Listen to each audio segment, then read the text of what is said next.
फिर से हम प्रभु के उपस्थिति में आए हैं अगले किताब के साथ। इससे पहले कि हम उसमें प्रवेश करें, आइए प्रार्थना करें। प्यारे प्रभु यीशु, हम हृदय से तेरा धन्यवाद करते हैं।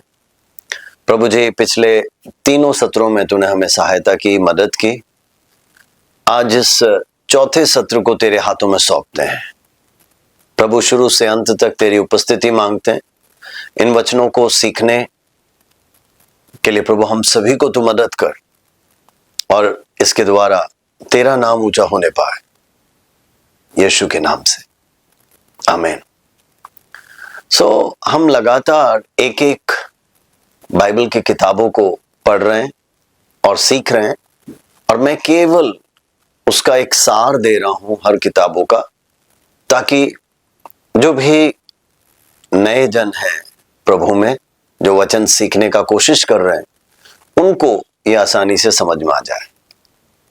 तो हमने उत्पत्ति, निर्गमन और लेवी व्यवस्था, इन तीन किताबों को पिछले 3 सत्रों में हमने सीखा। आज हम चौथे किताब की ओर बढ़ेंगे, जो कि नंबर्स, गिनती कहलाया जाता है।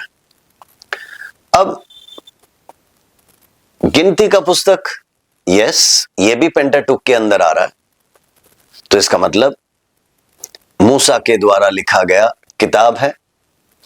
और बाइबल का ये चौथा किताब कईयों को थोड़ा सा कठिन लगता है समझने को, लेकिन उसको मैं सरलता से आपको समझाने का कोशिश करूंगा। आप गिनती का पुस्तक, उसका पहला अध्याय और उसका 1 से लेकर अगर 4 तक पढ़ेंगे, तब आपको कुछ कुछ बातें समझ में आएंगी। तो आप अपने बाइबल को निकालें, और अगर आपके पास नोटबुक है तो इसको आप नोट डाउन भी कर सकते हैं, ताकि आप मेरे साथ इसको सीखें। तो मैं आपको कुछ आयतें पढ़ता हूं, उससे आपको ये बात समझ में आ जाएगी। गिनती का पुस्तक पहला अध्याय और उसके पहले वचन से लेकर 4 पद तक। इजराइलियों के मिस्र देश से निकल जाने के दूसरे वर्ष के दूसरे महीने के पहले दिन को यहोवा ने सीनाई के जंगल में मिलाप वाले तंबू में मूसा से कहा, इजराइलियों की सारी मंडली के कुलों और पितरों के घराने के अनुसार एक एक पुरुष की गिनती नाम ले लेकर करना। जितने इजरायली 20 वर्ष व उसके अधिक अवस्था के हों और जो युद्ध करने के योग्य हों, उन सबों को उनके दलों के अनुसार तू और हारून गिन ले। और तुम्हारे साथ एक एक गोत्र का एक एक पुरुष भी हो, जो अपने पितरों के घराने का मुख्य पुरुष हो। यहां पर आपको समझ में आ जाएगा, परमेश्वर यहोवा ने मूसा और हारून को कहा कि एक एक के गोत्रों के अनुसार, दल के अनुसार इजरायलियों को गिनना है, जो 20 साल या उससे ऊपर के हैं। इसका मतलब जो फौज में युद्ध के लिए, लड़ने के लिए तैयार है। आप समझ गए, गिनती का पुस्तक में प्रभु ने कुछ आज्ञा दी और उसका पालन इस किताब में हो रहा है। अब मैं थोड़ा सा इसका पृष्ठभूमि समझाता हूं। देखो, ग्रीक भाषा में जो शब्द इसके लिए प्रयोग किया गया है वो है अरिथमोए, ARITHMOI। उसका मतलब मैं आपको समझाऊंगा। और जो हिब्रू भाषा में जो प्रयोग किया है वो है बेमिद बार, BEMIDBAR। बेमिदबार का अर्थ होता है इन द डेजर्ट, मरुभूमि में। और अरिथमोय को समझने का प्रयास करें तो स्टैटिस्टिक्स, आंकड़ा या पॉपुलेशन काउंट, जनसंख्या का गणना। So it talks about the numerical data. इसका मतलब गिनती से, आंकड़ों से संबंधित। तो इस किताब में इजराइलियों के आंकड़े हम पढ़ते हैं, जिसको हम समझने का प्रयास करेंगे। आप पहले ही अध्याय उसके 5वें पद से आप देखेंगे इजराइल के 12 गोत्र और उस गोत्रों में से कौन कौन चुने गए, ठीक है, कितने चुने गए, पूरा जानकारी उसमें दिया गया, ठीक है।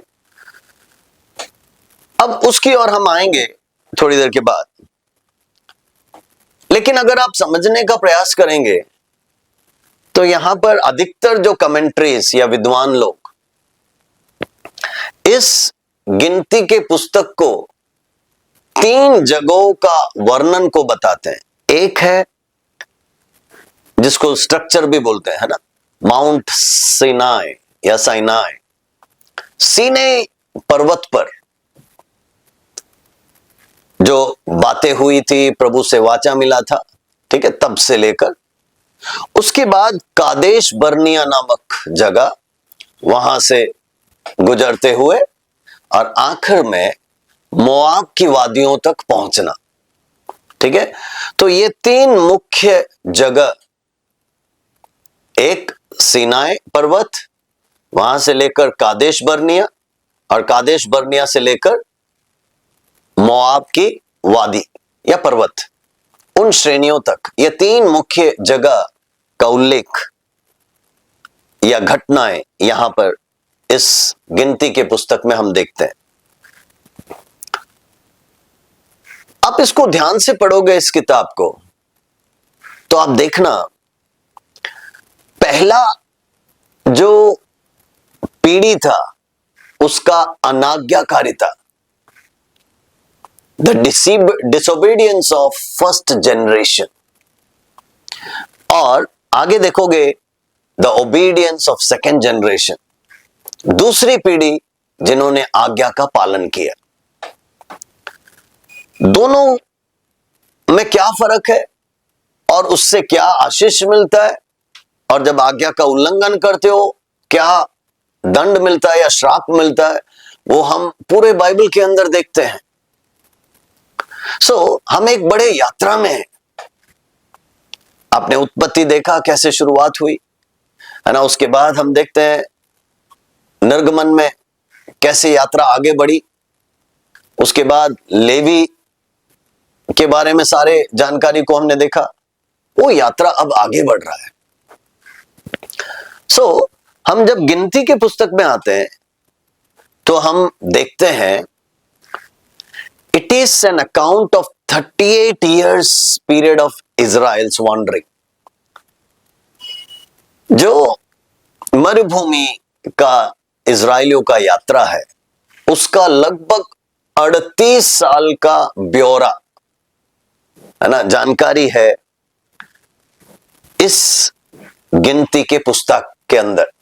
इसका मतलब इस पुस्तक को जब आप पढ़ोगे आप लगभग 38 years का पूरा इतिहास, पूरा यात्रा का जानकारी, ठीक है, कहां से लेकर सीने पर्वत में जो वाचा बांधी थी प्रभु यहोवा ने मूसा के साथ या इजराइलियों के साथ, ठीक है, वहां से लेकर, है ना, लगभग 38 साल। इसका मतलब कनान में प्रवेश करने के पहले तक का पूरा यात्रा का जानकारी यहां पर लिखा है।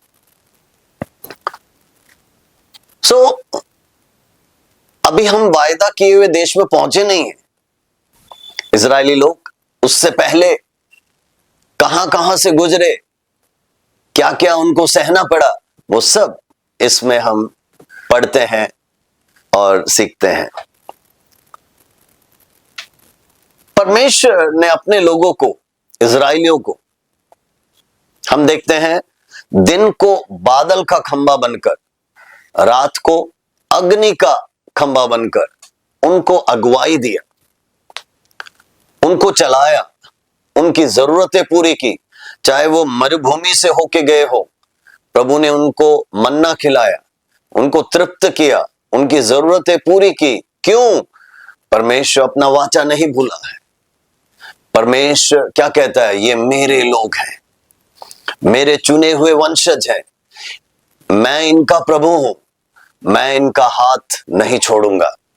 हां, इजरायली लोगों ने कई बार आज्ञाओं का उल्लंघन किया, इजरायलियों ने कई बार बलवा किया, वो सब इस किताब में भी लिखा है, हम उसको पढ़ेंगे।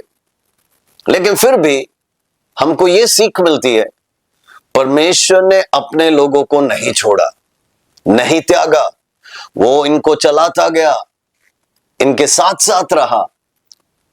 उस बातों को भी हम इस किताब में देखते हैं। परमेश्वर की आज्ञा पालन नहीं करोगे और उससे प्रेम नहीं करोगे तो क्या घटता है, क्या होता है, वो हम इस पुस्तक में हम देखते हैं। एक वचन मैं आपको पढ़ाऊंगा, उससे आप समझ जाएंगे। गिनती का पुस्तक 14वां अध्याय, उसका 34वां पद, नंबर्स चैप्टर 14 वर्सेस 34। ये मैं आपके लिए पढ़ देता हूं। बहुत ही रुचि में एक बात वहां पे लिखा है। For 40 years, 1 year for each of the 40 days, you explore the land, you will suffer for your sins and know what it is like to have me against you. देखिए 14वां अध्याय का 34 जब हम पढ़ेंगे, मैं हिंदी में भी आपके लिए पढ़ देता हूं, तो उसमें देखो लिखा है, जितने दिन तुम उस देश का भेद लेते रहे, अर्थात 40 दिन उनकी गिनती के अनुसार दिन पीछे उस वर्ष, अर्थात 40 वर्ष तक तुम अपने अधर्म का दंड उठाए रहोगे, तब तुम जान लोगे कि मेरा विरोध क्या है। जब आप परमेश्वर पर विश्वास नहीं करते, उसकी आज्ञाओं का उल्लंघन करते हैं, इसका मतलब आज्ञा पालन नहीं करते हैं, जब आप उससे प्यार नहीं करते हो, तो देखो आपने जो गलती की उसका दंड भुगतना पड़ेगा। सोच के देखिए, 40 दिन उन्होंने भेद किया कि परमेश्वर ने बताया हुआ देश कौन सा है, कैसे है, क्या है वगैरह। परमेश्वर ने उनके अविश्वास के लिए देखिए क्या दंड दिया। 40 साल उस 40 दिन के भेद के बदले में उनको दंडित किया कि वो कठिनाइयों से गुजरेंगे, वो मरुभूमि से गुजरेंगे। ये एक और हम देखते परमेश्वर का दंड, परमेश्वर का क्रोध था। लेकिन दूसरी ओर जब उसने मन्ना खिलाया, जब उसने पानी पिलाया, जब उसने उनको संरक्षण दिया, तो हमको ये पता चलता है कि परमेश्वर छोड़ता नहीं है, परमेश्वर त्यागता नहीं है। क्यों? ये उसका वाचा है। आमीन। अब इस किताब के अंदर के मुख्य विशेषताएं, मुख्य बातें क्या क्या है, वो हम जरा समझने का प्रयास करेंगे। पहली बार, केवल इसी पुस्तक में इजरायली लोगों का जो गणना है, जनगणना है, सेंसस, 2 सेंसस को, 2 जनगणना को हम इस किताब में देखते हैं, जो कि चैप्टर 1 में एक है और दूसरा चैप्टर 26। तो पहला अध्याय और 26वां अध्याय पढ़ोगे तो उसमें इस जनगणना का वर्णन दिया गया। अब इस जनगणना से क्या परिणाम आया? पहले जनगणना में 6,03,550 है ना, इजरायली का गिनती हुआ जो युद्ध लड़ने के योग्य हो, 20 साल के ऊपर, जैसे परमेश्वर ने आज्ञा दी थी उसके अनुसार। ठीक है, याद रखना, those who are fit for the military service, 20 साल के ऊपर 6,03,550। और ये पहला अध्याय उसका 46वें पद में लिखा है, चैप्टर 1 वर्सेस 46 में ये गिनती लिखी हुई। और जो दूसरा जनगणना हुई वो 26वें अध्याय में हम देखते हैं, 26 का 51, चैप्टर 26 वर्सेस 51, उसको पढ़ोगे तो वहां पर टोटल नंबर देखते हैं 6,01,730, 6,01,730 योग्य पुरुष जो 20 साल के ऊपर है, जो युद्ध लड़ने के योग्य है, उनका गिनती हुआ। तो ये जो जनगणना 2 बार एक ही किताब में केवल गिनती के पुस्तक में हम देखते हैं। दूसरा, इस पुस्तक में द प्रीस्टली ब्लेसिंग, कैसे परमेश्वर लोगों को ब्लेस करता है, आशीषित करता है, वो भी इस किताब में लिखा है ना। एक याजकीय आशीष या एक महायाजकीय आशीष, अनुग्रह, वो भी हम देखेंगे इस किताब के अंदर हम पाते हैं। इजरायली लोग 40 साल तक मरुभूमि में यात्रा क्यों किए? उस रेगिस्तान के अंदर इतना साल उनको गुजरना क्यों पड़ा, यात्रा क्यों करना पड़ा? हमने अभी पढ़ा था, तो वो भी यहां पर लिखा है। और गिनती की पुस्तक में यह भी बताया गया है कि इजरायलियों के अगुवे के रूप में चुना गया मूसा, उसको वायदा किया हुआ कनान में प्रवेश क्यों नहीं दी गई? कई लोगों का यह प्रश्न रहता है, means why Moses was not allowed to enter into the promise land. तो वो भी हम देखेंगे।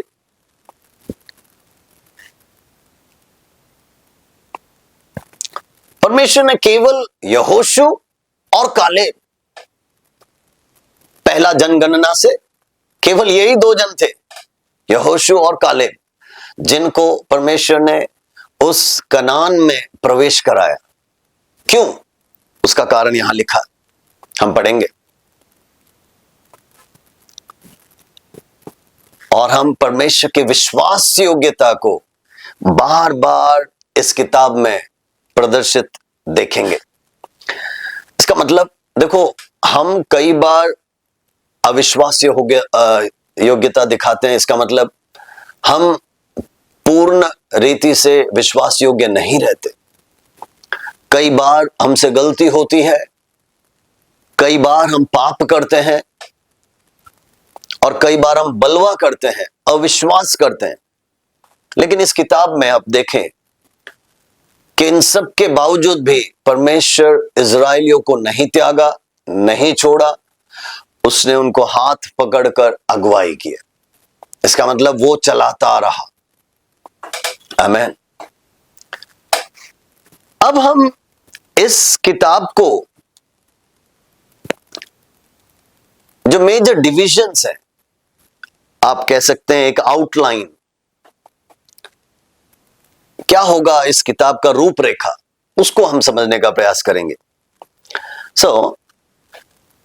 पहला जो भाग है, प्रिपरेशंस टू लीव साइनाई, या सीने पर्वत को छोड़ने की तैयारी। ये पहला अध्याय 1 से लेकर 10वें अध्याय 10 तक हम इस बात को पढ़ते हैं। प्रिपरेशंस टू लीव सीनाई, इसका मतलब सीनाई पर्वत को छोड़कर आगे बढ़ने की तैयारी। शुरुआती 10 अध्यायों में हम इस बात को देखते हैं। दूसरा जो भाग है उसमें वॉन्डरिंग इन द विल्डरनेस, उस मरुभूमि में किस रीति से इधर से उधर भटक रहे थे, उसका चर्चा 10वें अध्याय के 11वें पद से लेकर 22वें अध्याय के 1 तक हम ये देखते हैं। इसका मतलब सीनाई से लेकर लगभग मोआब तक, है ना, किस रीति से इधर उधर भटक रहे थे, कहां कहां से गुजरना पड़ा, किन किन राजाओं ने रोका, तकलीफें हुई, है ना, युद्ध हुआ, वो सब हम वहां पर पढ़ते हैं। सो सेकंड जो डिवीजन है, वॉन्डरिंग इन द विल्डरनेस, मरुभूमि में किस रीति से वो इधर उधर भटक रहे थे। तीसरा भाग, the events at the plain of Moab. इसका मतलब मोआब के जो वादी थे, मोआब का जो घाटी था या मोआब का पर्वतीय श्रृंखला थी, उसमें क्या क्या घटना घटी, ये तीसरा भाग 22वें अध्याय के 2 से लेकर 32वें अध्याय के 42 तक है। Chapter 22 versus 2 onwards chapter 32 versus 42, वहां तक मोआब के उन पर्वतीय श्रृंखला में क्या क्या हुई, उन तराइयों में, है ना, उन जगहों पे क्या क्या हुआ, पूरा जानकारी वहां पर लिखा। अगर आप ध्यान दोगे तो उस भाग में कहां से इजराइलियों ने शुरू किया, कहां पहुंचे, और फिर कनान में प्रवेश करने से पहले आप देखेंगे लगभग 1 साल वहीं पर रहकर वो सीख रहे थे कि कनान में क्या नियम पालन करना है ना, क्या क्या बातें होंगी जो उनको पालन करना होगा। सारा चीज वहां पर उनको बतलाया गया, लेकिन फिर भी हम देखते हैं उन्होंने परमेश्वर के विरुद्ध बलवा किया, आज्ञा का उल्लंघन किया, परमेश्वर के विरुद्ध बोला। सबसे खतरनाक बात यह होती है कि आप परमेश्वर के विरुद्ध बोलने लग जाते हो, ध्यान रखिएगा। चौथा जो भाग है, the stages of the journey, chapter 33, 33वें अध्याय में उनके यात्रा का विभिन्न जो कदम थे उनका वर्णन वहां पर लिखा गया है। चौथा भाग, स्टेजेस ऑफ द जर्नी।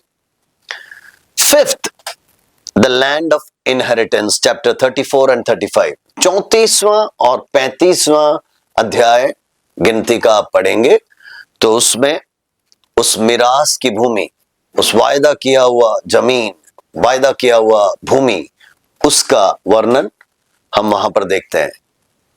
और आखिरी भाग, द इनहेरिटेंस फॉर वुमेन, महिलाओं के लिए क्या मिरास है, वो 36वें अध्याय में हम पढ़ते हैं।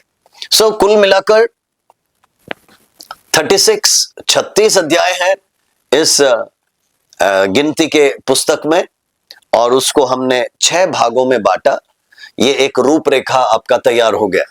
जब भी आप पढ़ते हो इस रूपरेखा को सामने रखो और उसके अनुसार एक एक भाग को पढ़ोगे तो समझना और आसान हो जाता है। आमीन। अब जब आप गणना को देख लेते हैं, गणना से आप आगे जाओगे। पहला अध्याय में हमने देखा कितना गिनती हुआ था, वो हमने देख लिया, ठीक है। उसके बाद जब आप दूसरे अध्याय से पढ़ोगे, और ये दूसरे अध्याय में भी है, 10वें अध्याय में भी है, कि जो 12 गोत्र है कैसे वो ठहरेंगे। इसका मतलब camping of the tribes of Israel. जैसे जैसे वो यात्रा करते, ठीक है, तो जहां पर उनको चलना है कैसे चलते वो भी हम देखेंगे, और जहां उनको ठहरना है तो वो कैसे ठहरेंगे वो भी हम पढ़ेंगे। इसके लिए एक पद मैं पहले पढ़ा दूं, गिनती उसका 9वां अध्याय और उसका 17वां पद पढ़ेंगे तो वहां पर यह स्पष्टता से लिखा हुआ है। वहां पर ऐसा लिखा है, whenever the cloud lifted from above the tent, the Israelites set out. Wherever the cloud settled, the Israelites encamped. तो मैं आपको ये हिंदी में भी पढ़कर सुनाता हूं। गिनती 9 का 17। जब जब बादल तंबू ऊपर से उठ जाता तब इजरायली प्रस्थान करते थे, और जिस स्थान पर बादल ठहर जाता वहीं इजरायली अपने डेरे खड़े करते थे। परमेश्वर का तरीका देखिए, परमेश्वर का योजना देखिए। 18वां पद भी पढ़ोगे तो और अच्छी तरह आपको समझ में आ जाएगा।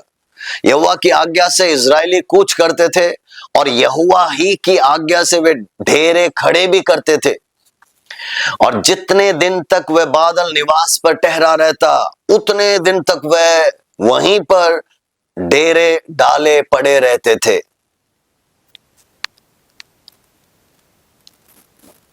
Praise the Lord. तो जब जब बादल बहुत दिन निवास पर छाया रहता तब इजरायली यहोवा की आज्ञा मानते और प्रस्थान नहीं करते थे।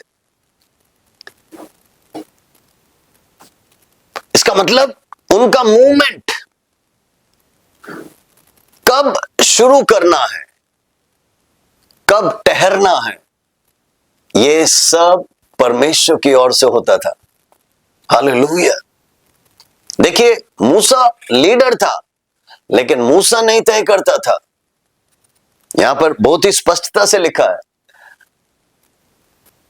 कि बादल ठहरता तो वो ठहरे रहते, बादल उठता उनको पता चल जाता, वो अपने अपने तंबू से देखते बादल उठ गया तो कूच के लिए तैयार हो जाते, वहां से है ना प्रस्थान करते अपने यात्रा का।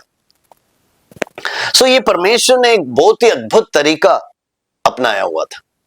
ठीक है, अब ये जब चलकर कहीं पर भी ठहरते तो बतलाया गया है कि कहां कहां कौन कौन गोत्र कैसे कैसे रहेंगे। ठीक है, दूसरा अध्याय आप पढ़ेंगे तो उसका वर्णन पूरा लिखा हुआ है, लेकिन मैं आपको समझाता। देखिए, नॉर्थ में इसका एक मैप आपको बनाकर इसमें आपको दिखाएंगे ताकि आप उसको समझ सकेंगे। ऊपर का भाग देखेंगे तो नॉर्थ जो उत्तर भाग है उसमें नप्ताली, आशेर और दान गोत्र, ये 3 जन रहेंगे। लेकिन उसके बिल्कुल ऑपोजिट नीचे साउथ में गाद, शिमयोन और रूबेन, ये गोत्र ठहरते हैं। ठीक है, और पूर्व में ईस्ट में जूडा, इसाकार, जबूलून, है ना, ये 3 गोत्र रहेंगे। जूडा, इसाकार, जबूलून। और वेस्ट पश्चिम में एफ्रेम, मनश्शा और बेंजामिन। तो ये 12 गोत्र इस रीति से रहेंगे। ठीक है, और बीचों बीच मिलाप वाला तंबू रहता। इसका मतलब अब समझना, इजरायली जहां जहां जाके रहते बीचों बीच टैबरनेकल, मिलाप वाला तंबू रहता, और उसके चारों ओर इन गोत्रों को ठहराया गया। ठीक है, तो आप ये अच्छी तरह समझ गए कि उत्तर में नप्ताली, आशेर, दान, और उसके बाद दक्षिण में गाद, शिमयोन और रूबेन, और उसके बाद पूर्व में जूडा, इसाकार, जबूलून, और वेस्ट पश्चिम में एफ्रेम, मनश्शा, बेंजामिन। अब ये उनका कैसे ठहरेंगे उसका जानकारी है। या उत्तर के 3 गोत्र थे, उसमें से यात्रा करते समय कौन शुरुआत करेगा? दान गोत्र पहले यात्रा में शुरुआत करेंगे, और उसके बाद दक्षिण में जो 3 गोत्र थे उसमें रूबेन गोत्र शुरुआत करेंगे। समझने का प्रयास करो। और पूर्व में जूडा या यहूदा गोत्र यात्रा में लीड करेंगे, शुरुआत करेंगे, और वेस्ट में एफ्रेम गोत्र यात्रा में शुरू करेंगे। यह दूसरे अध्याय और 10वें अध्याय में पूरा लिखा है कि camping of the tribes of Israel. इसका मतलब कैसे इजरायली गोत्र ठहरेंगे हर जगह जहां जहां जाएंगे, और यात्रा में कौन शुरुआत करेगा, कौन पहले यात्रा करेगा, ठीक है, कौन कौन चलेगा, इन सब का जानकारी, ठीक है, यहां पर लिखा गया। अब देखिए, मैं आपको इनके यात्रा का भी जो ढंग था वो भी मैं यहां पर समझा देता हूं, ताकि वो आपके लिए क्लियर हो जाए।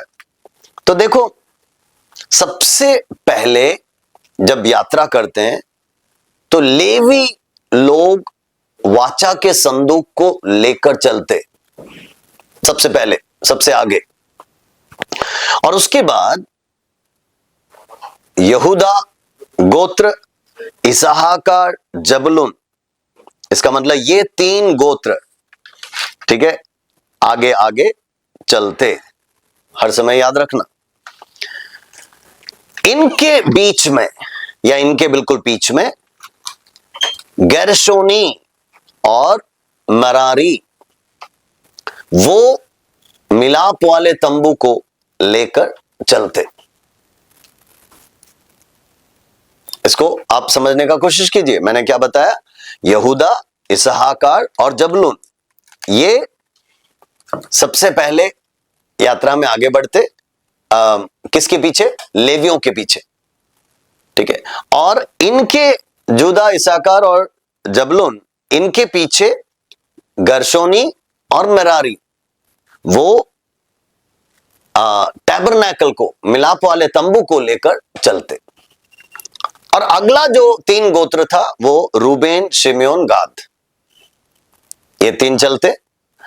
और उसके पीछे कोहाती, कोहाती वो मिलाप वाले तंबू के जो अलग अलग सामग्री होते उसको लेकर चलते। और उसके पीछे एफ्रेम, मनश्शा और बेंजामिन, 3 गोत्र चलते। और आखिर में दान, आशेर और नफ्ताली। देखिए, ये है उनके मार्चिंग ऑर्डर। इसका मतलब एक एक गोत्र किस रीति से मार्च करेंगे, किस रीति से चलेंगे। ये सब बहुत अच्छा लगता है कि परमेश्वर ने अगर कुछ बनाया, कुछ ठहराया, तो जैसे उसने मिलाप वाला तंबू कैसे बनेगा, उसका लंबाई क्या होगा, है ना, उसके अंदर क्या होगा, पूरा वर्णन किया। उसी प्रकार उसके लोग कैसे चलेंगे, उसके लोग कैसे यात्रा करेंगे, कौन पहले होगा, है ना, सबसे पहले लेवी, और उसके बाद जूदा, इस्साकार, जबूलून, इनका झुंड जाता, है ना। और हमने देखा उसके पीछे, लेवियों के पीछे कौन, फिर कौन, फिर कौन, सो कौन कौन कहां कहां यात्रा करेगा, पूरा जानकारी हम इसके अंदर देखते हैं।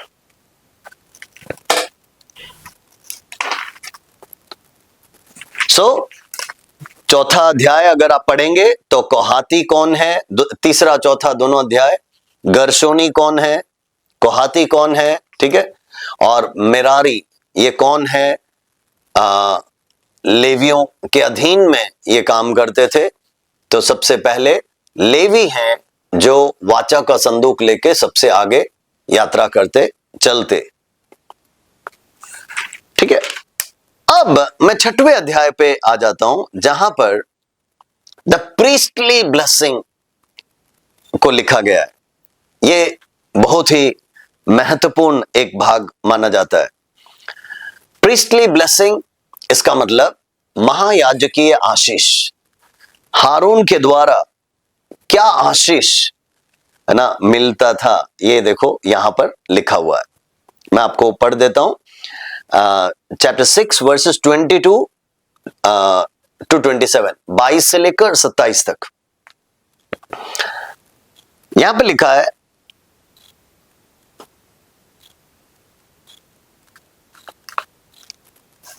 फिर यहोवा ने मूसा से कहा, हारून और उसके पुत्रों से कहे कि तुम इजराइलियों को इन वचनों से आशीर्वाद दिया करना। क्या है आशीष? देखिए, यहोवा तुझे आशीष दे और तेरी रक्षा करे। यहोवा तुझ पर अपने मुख का प्रकाश चमकाए और तुझ पर अनुग्रह करे। यहोवा अपने मुख तेरी ओर करे और तुझे शांति दे। इस रीति से मेरे नाम को इजराइलियों पर रखें और मैं उन्हें आशीष दिया करूंगा। इंग्लिश में देखिए, the Lord bless you and keep you, the Lord make his face shine on you and be gracious to you, the Lord turn his face toward you and give you peace. तीन मुख्य sentences में ये priestly blessings को हम पाते हैं, लेकिन अगर उसको एक एक करके गिने तो 3 को 2 से गुना कीजिए तो 6 बातें उसमें पाई गई है। The Lord bless you and keep you, परमेश्वर यहोवा तुझे आशीष दे और तेरी रक्षा करे। तुझ पर यहोवा अपना मुख का प्रकाश चमकाए और तुझ पर अनुग्रह करे। यहोवा अपना मुख तेरी ओर करे और तुझे शांति दे। क्या यही आशीष आज भी मुझे और आपको चाहिए? तो हम प्रभु की ओर मुड़े, वो आज भी इन आशीषों से मुझे और आपको तृप्त करने के लिए तैयार है। आमेन, ग्लोरी टू गॉड। सो ये है द प्रीस्टली ब्लेसिंग्स जो हम गिनती 6वें अध्याय में देखते हैं। 7वें अध्याय पे आओगे तो वहां पर offerings at the dedication of the tabernacle. जब मिलाप वाले मिलाप वाला तंबू है ना, टैबरनेकल को डेडिकेट कर रहे थे या उद्घाटन कर रहे थे या उसको समर्पित कर रहे थे, तो देखिए वहां पर लिखा है कि सभी अलग अलग प्रकार के ऑफरिंग्स है ना, दान को, अर्पण को वो लाकर देने लगे। उसका बहुत बड़ा डिटेल्स चैप्टर 7 में पूरा वर्णन किया है। लेकिन अगर आप 7वां अध्याय का आखिरी भाग दोगे, 7 का 84 से लेकर 84 से लेकर, आप देखना ऐसा कोई चीज नहीं है जो उन्होंने ऑफरिंग में ना दिया हो। जिसको आप जानते, बहुत सारे बलियों के बारे में हमने पढ़ा है ना, चाहे वो होम बलि हो या अन्न बलि हो है ना, पाप बलि हो, मेल बलि हो, ये सब हमने लेवी व्यवस्था में पढ़ा। लेकिन जब इस पूरे अध्याय को मैं पढ़ता हूं तो इसके अंदर एक बहुत बड़ा सूची लिखा हुआ, मैं आश्चर्यचकित हो गया। आप 84 से पढ़कर देखना, वहां लिखा है, वेदी के अभिषेक के समय इज़राइल के प्रधानों की ओर से उसके संस्कार की भेंट यही हुई, अर्थात चांदी के 12 परात, चांदी के 12 कटोरे, सोना के 12 धूपदान, एक चांदी का परात 130 शेकेल का, एक चांदी का कटोरा 70 शेकेल का। पवित्र स्थान के शेकेल के हिसाब से ये सब चांदी के पात्र 2400 शेकेल के थे। फिर धूप से भरे हुए सोने के 12 धूपदान जो पवित्र स्थान के शेकेल के हिसाब से 10-10 शेकेल के थे, वे सब धूपदान 120 शेकेल सोने के थे। 87। फिर होम बलि के लिए सब मिलाकर 12 बछड़े, 12 मेढ़े और एक वर्ष के 12 भेड़ी के बच्चे अपने अपने अन्न बलि सहित थे। फिर पाप बलि के सब बकरे 12 थे और मेल बलि के लिए सब मिलाकर 24 बैल, 60 मेढ़े, 60 बकरे और एक वर्ष के 60 भेड़ी के बच्चे थे। वेदी के अभिषेक होने के बाद उसकी संस्कार की भेंट यही हुई। आप इस सूची को पढ़ोगे, मैं पढ़ता गया और इस सूची को पढ़कर मैं हैरान हो गया। इसका मतलब हम प्रभु को क्या अर्पण कर सकते हैं? कुछ भी नहीं। हमारा जो प्रभु हमारे पास जो है वो सब प्रभु का है। और उसको हमें समर्पित कर देना चाहिए, क्योंकि वही देता है और सब कुछ उसी का है, तो उसी के लिए सब कुछ समर्पित हो। इतना सब करने के बाद वो उसी अध्याय के 89 में ऐसा लिखा है, और जब मूसा यहोवा से बातें करने के को मिलाप वाले तंबू में गया, तब उसने प्रायश्चित के ढकने पर से और जो साक्षी पत्र के संदूक के ऊपर था, दोनों करूबों के मध्य में से उसकी आवाज सुनी जो उससे बातें कर रहा था, और उसने यहोवा से बातें की। आमीन। देखिए, सारे बलि को अर्पण किया, परमेश्वर खुश हो गया, और अब परमेश्वर उससे बातें कर रहा है।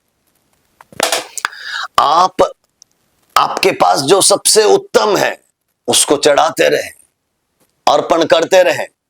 मेरे प्रियो, निश्चय है जैसे यहां पर हुआ वैसे ही वो परमेश्वर आज भी हमसे बातें करने को तैयार है। जब हम पूरी तरह उसके हाथों में अपने आप को सौंप देते हैं, पूरी तरह उस पर निर्भर हो जाते हैं, तो मेरे प्रियो, वो हमें त्यागता नहीं, वो हमसे बातचीत करता, हमारे निकट आता और हमें ब्लेस करता। आमेन, प्रेज गॉड, हालेलुया। अब मैं आपको थोड़ा सा और आगे ले जाऊंगा, वो है 12वां अध्याय, चैप्टर 12। ये एक ऐसा अध्याय है जहां पर हम देखते हैं मूसा के विरुद्ध मिरियम और हारून, हिंदी में मरियम और हारून। अब देखिए उन्होंने क्या किया। उस कूशी ब्याहिता स्त्री के कारण मूसा की निंदा करने लगे। एक बहुत बड़ा मोड़ गिनती के पुस्तक में यह 12वां अध्याय है,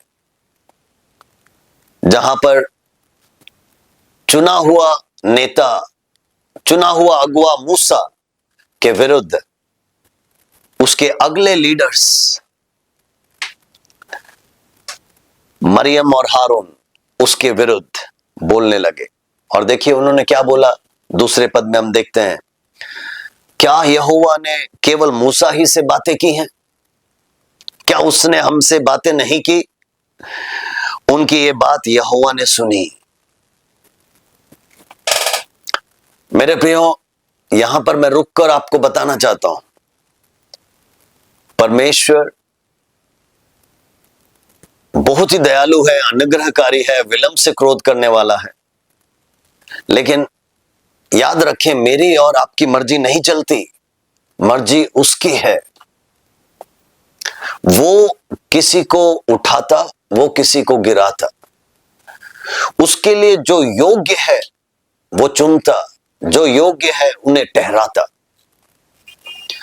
अब परमेश्वर अगर योग्य रूप से किसी को ठहराता, खड़ा करता, तो मेरे प्रियो, हम उसका विरोध ना करें, विरोध ना करें। हां, आपको लगता है कि आप मूसा से बेहतर है, आपको लगता है परमेश्वर आपसे बातचीत कर रहा है, तो बेहतर होगा आप अलग रीति से सेवा कर लें। जैसे परमेश्वर आपसे बातचीत करता है वैसे कर लें, लेकिन आप किसी के विरुद्ध बलवा ना करें, किसी के विरुद्ध खड़े ना हो जाएं। यहां पर देखिए क्या हुआ, मूसा के विरुद्ध खड़े हो गए, परमेश्वर ने उस बात को सुन ली। और वहां पर आगे क्या लिखा है, तीसरे पद में लिखा है, मूसा तो पृथ्वी भर के रहने वाले मनुष्यों से बहुत अधिक नम्र स्वभाव का था।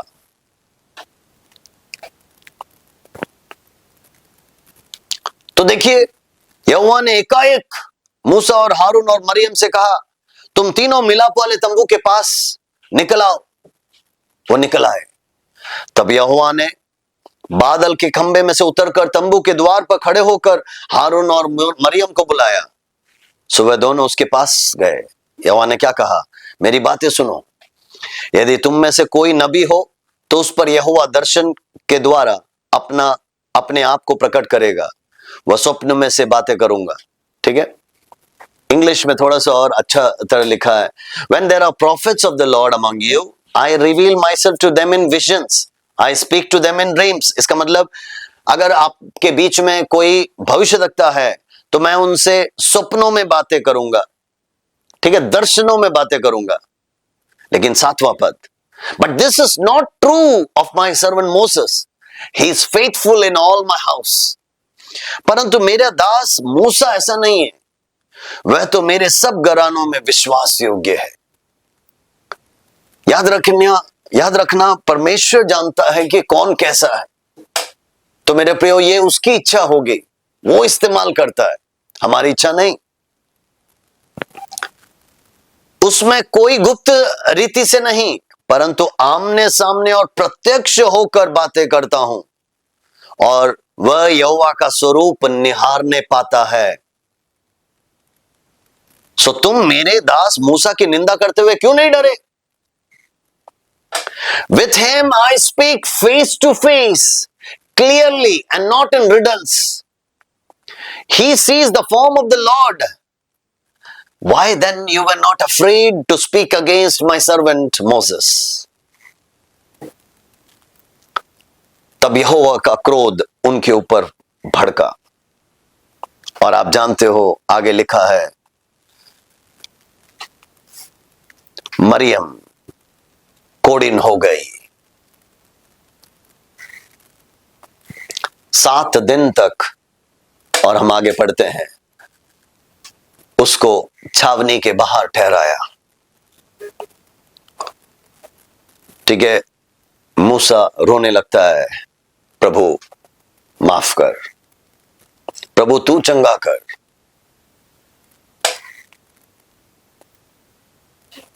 यहोवा ने मूसा से क्या कहा?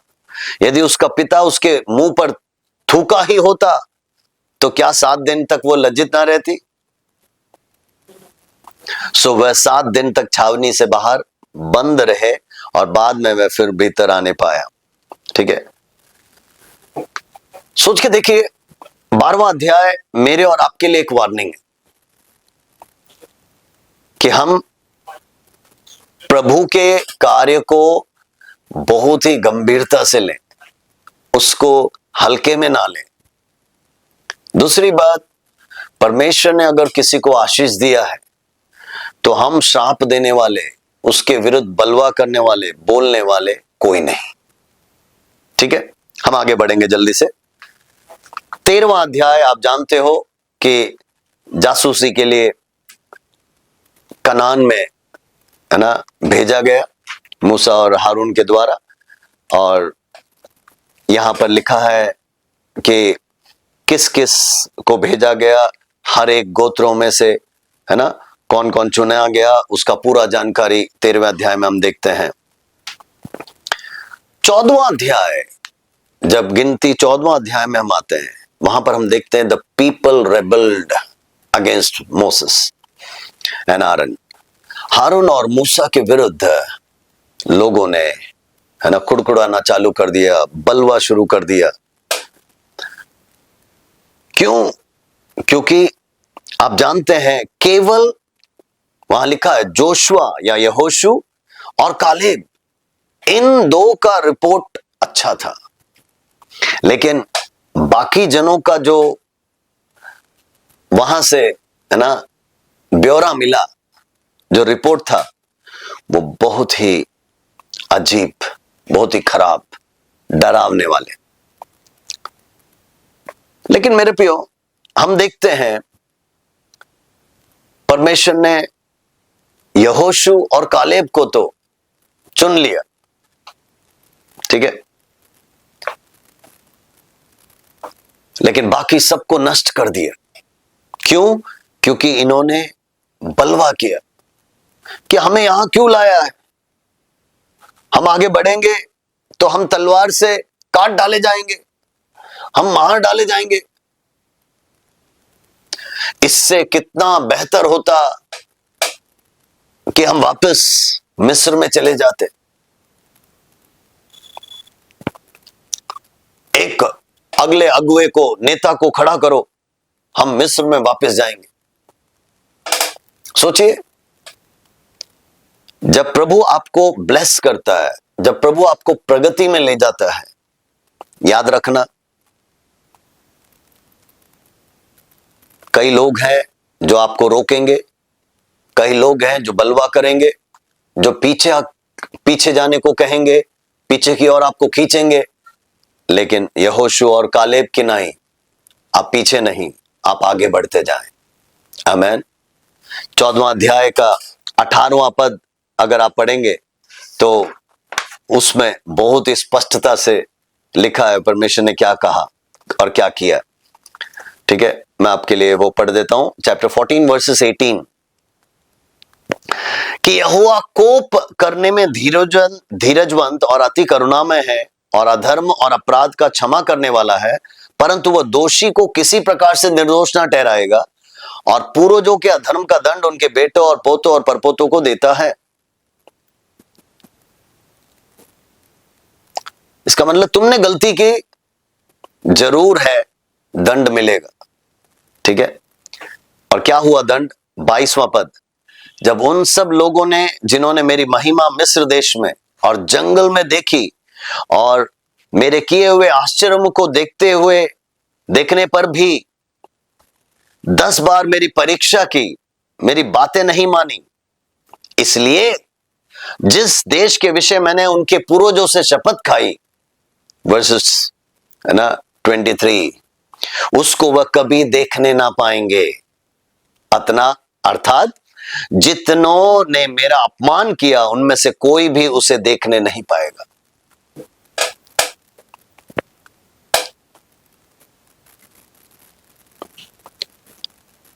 हम अविश्वास की बातें बोलते हैं, कुड़कुड़ाहट की बातें बोलते हैं, बुड़बुड़ाते हैं, गलत बातें करते हैं, नकारात्मक बातें बोलते हैं। याद रखना, यह हमें वायदा किया हुआ देश में प्रवेश नहीं कर पाएगा।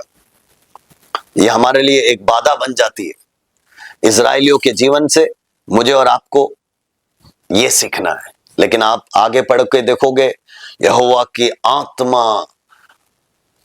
हम देखते हैं कालेब के ऊपर था, न यहोशू के ऊपर था, और उनको परमेश्वर ने चुन लिया कि उस पूरे पीढ़ी में से केवल ये 2 वायदा किया हुआ देश में प्रवेश कर पाएंगे।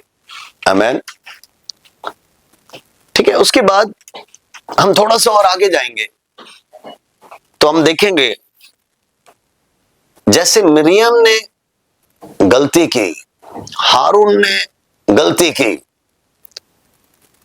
वैसा ही 16वां अध्याय जब हम आते हैं वहां पर हम देखते हैं कोरह, दातान और अभिराम, इन्होंने गलती की।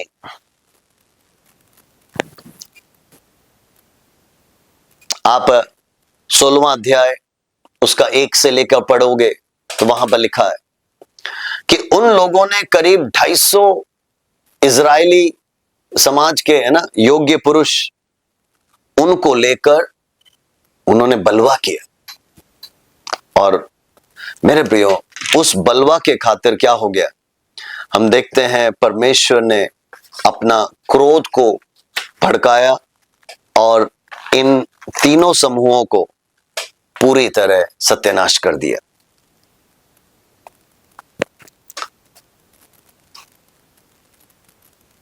प्रभु ने अगर किसी को खड़ा किया है,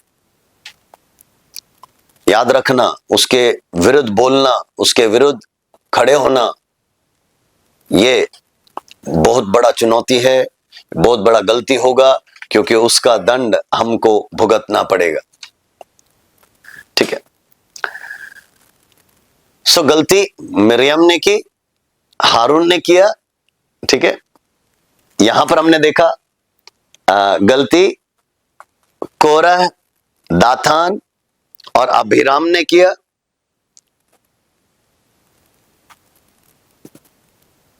और ऐसे ही गलती मूसा से भी हुआ। ठीक है, उसको हम 20वें अध्याय में देखते हैं, चैप्टर 20। 20वें अध्याय में उस गलती को देखते हैं जिसके कारण मूसा वायदा किया हुआ देश में प्रवेश नहीं कर पाया। परमेश्वर ने क्या कहा? 20वां अध्याय का 7, है ना? परमेश्वर ने मूसा से कहा, ठीक है, मैं आपको ये पढ़कर सुना देता हूं। लाठी को ले और तू अपने भाई हारून समेत मंडली को इकट्ठा करके उनको देखते हुए चट्टान से बातें कर, तब वो अपना जल देगी। और इस प्रकार से तू चट्टान में से उनके लिए जल निकालकर मंडली के लोगों और उनके पशुओं को पिलाना। तो देखो, परमेश्वर ने कहा कि बस speak to the rock before their eyes and I will pour out water from the rock. Just बोल दे चट्टान से और वो हो जाएगा। लेकिन मेरे प्रियो, एक पुराना सा स्वभाव जो मूसा का था वो फिर यहां पर उभर आया। मूसा को थोड़ा सा ना गुस्सा आया, है ना? और मूसा ने 10 और 11, 20 का 10 और 11 जब आप पढ़ोगे, वहां पर लिखा है, तब मूसा ने हाथ उठाकर लाठी से चट्टान पर 2 बार मारी।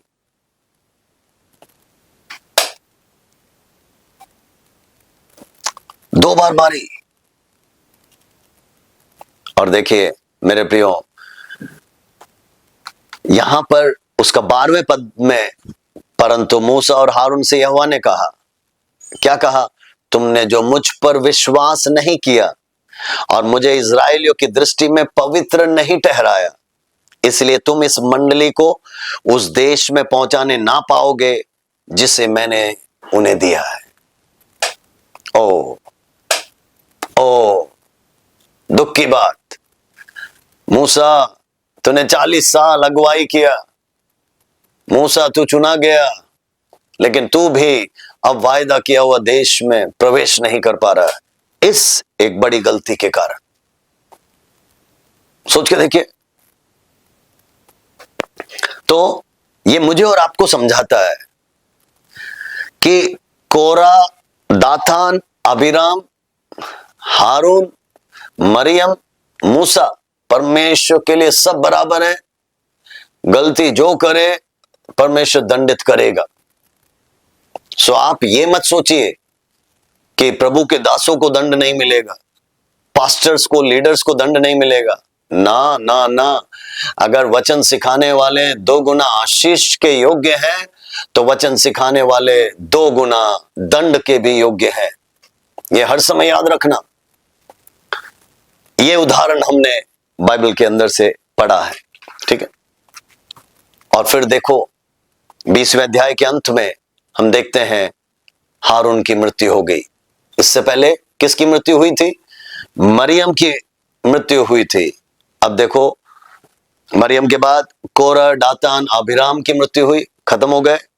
अब देखो हारून की मृत्यु हो गई। अब देखो हम थोड़ा सा और आगे बढ़ेंगे, समय की कमी से मैं कुछ स्किप कर रहा हूं और आगे बढ़ता हूं। मोआब का राजा, है ना, जिसका नाम यहां पर 22वें अध्याय पे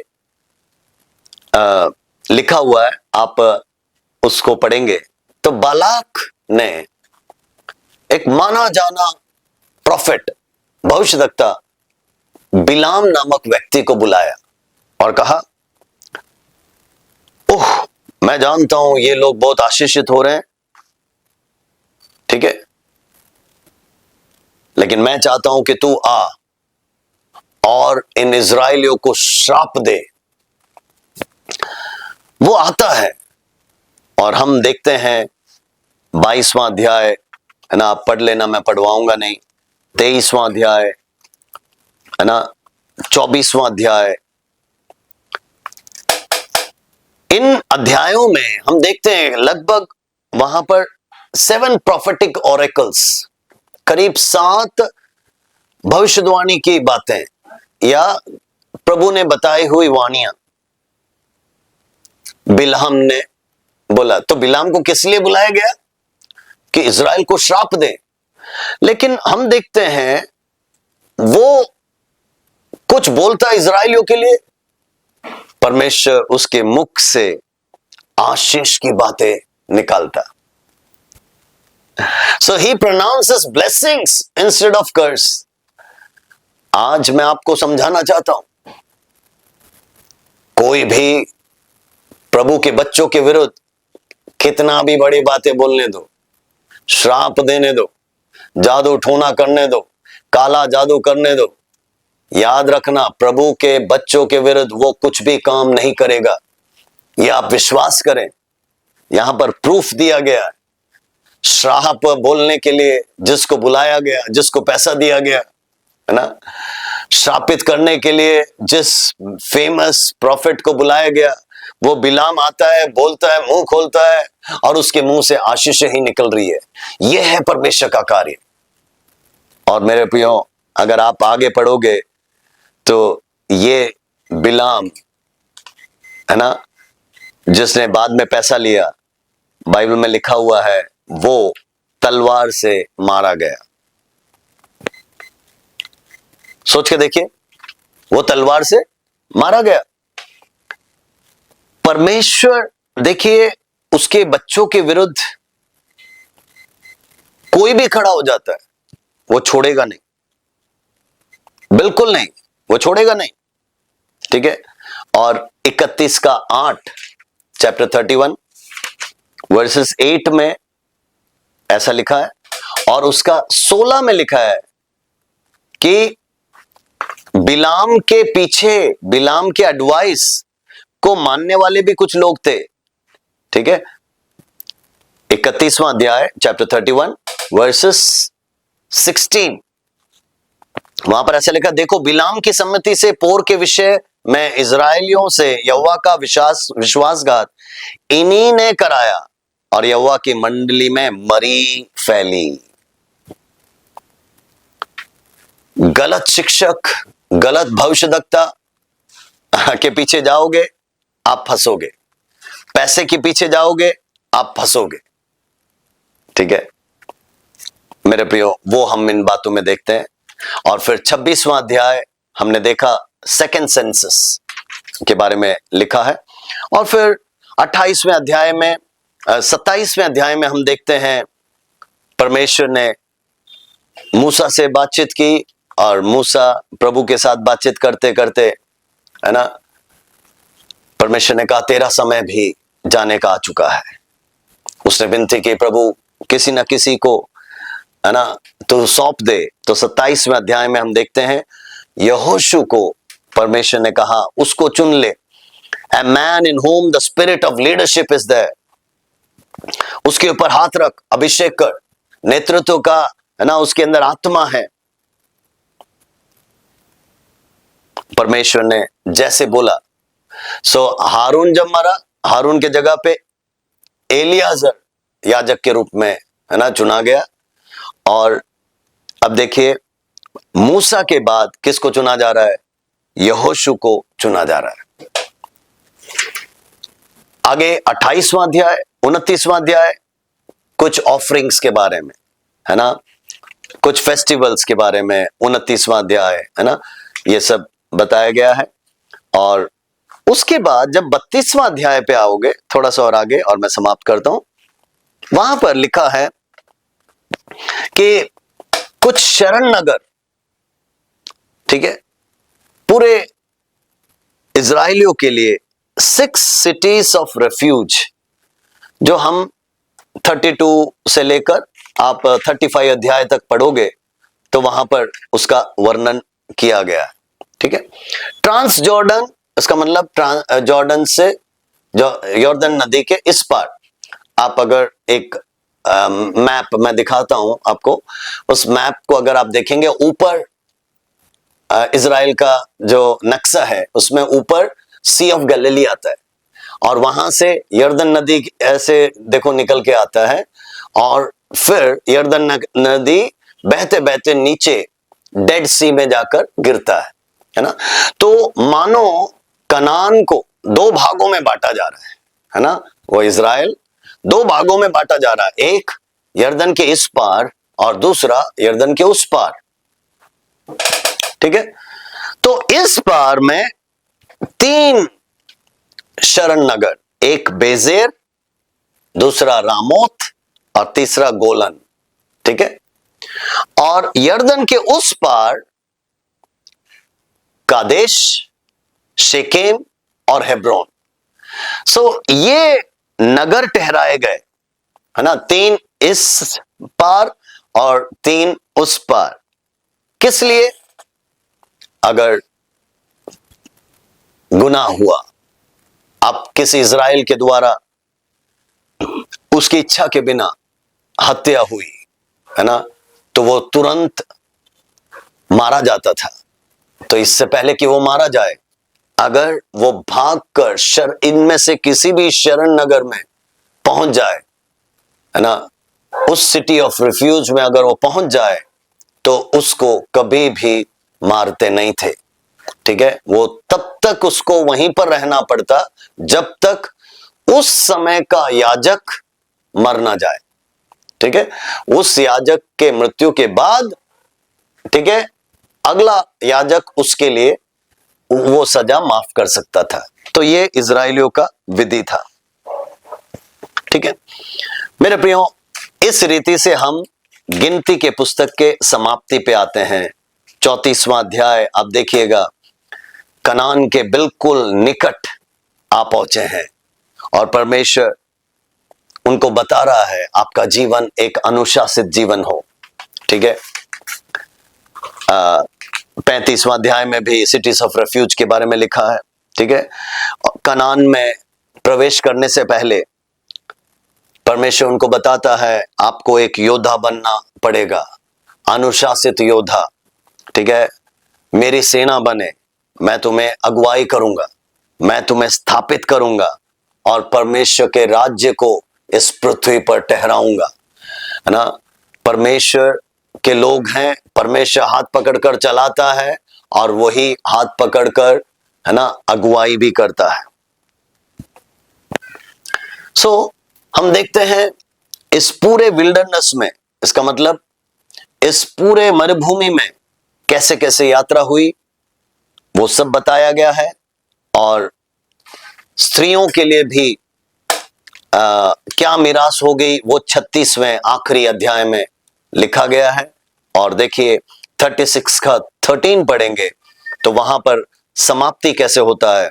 वहां ऐसा लिखा है, जो आज्ञाएं और नियम यहोवा ने मोआब के आराबा में यरीहो के पास के यर्दन नदी के तीर पर मूसा के द्वारा इजराइलियों को दिए, वो यही हैं। आमीन। ध्यान से पढ़िएगा इन वचनों को और सुने हुए बातों को बार बार सुने, ये सब आपको स्पष्ट हो जाएगा। पवित्र आत्मा आपको और समझाएं। आइए हम प्रार्थना करें। प्यारे प्रभु जी, धन्यवाद, धन्यवाद। इस गिनती की पुस्तक को भी हमने सीखने का प्रयास किया है। प्रभु तू हमें और समझा, प्रभु तू हमें और सिखा। प्यारे प्रभु जी, सारा आदर महिमा तुझे मिले। जो सीख रहे हैं उन्हें भी तू ब्लेस कर, यीशु के नाम से मांगते हैं, आमीन आमीन। सभी को धन्यवाद। अगले हफ्ते अगला एक किताब के साथ हम फिर पेश होंगे। तब तक के लिए धन्यवाद, आमीन।